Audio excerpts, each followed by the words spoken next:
శ్రీ గణేశాయ నమః. శ్రీ గురుభ్యో నమః. హరి ఓం. మసగుని రేంగు బండ్లకును మౌక్తికములు వెలవోసినట్లు దుర్వ్యసనము చెంది కావ్యము దురాత్ములకిచ్చితి మోసమయ్యే నా రసన కుంభూత వృత్తి సుకరంబుక చేకురునట్లు వాక్సుధారసములు చింద భద్రగిరి దాశరథీ కరుణాపయోనిధి.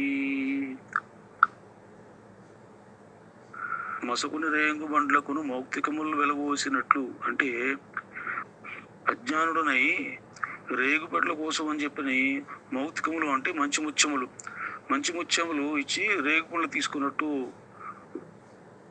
దుర్వ్యసనం పాలై దుర్వ్యసనం చెంది అంటే చెడు అలవాట్లకు బానిసనై దురాశ చెంది కావ్యములను దురాత్మైనటువంటి రాజులకు ఇచ్చిది మోసపోయాను.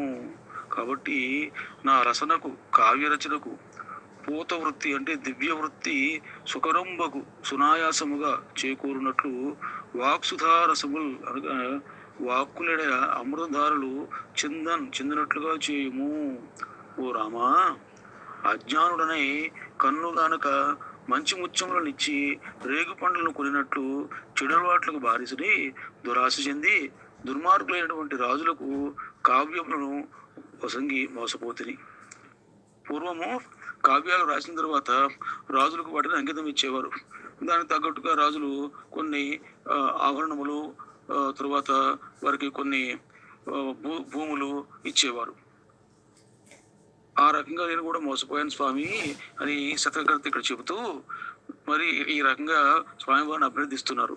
నా కావ్య రచనకు రసపుష్టి కలిగించి అమృతధార అనేది వాక్కులను ప్రసాదింపు స్వామి, నా పలుకులందు అమృతధారలను చిందించు స్వామి అని చెప్పి శతకర్త రాములు నా భద్రగిరి దాశరథి కరుణాపయోనిధి అని ఆ భద్రగిరి దాశరథిని వేడుకుంటున్నారు.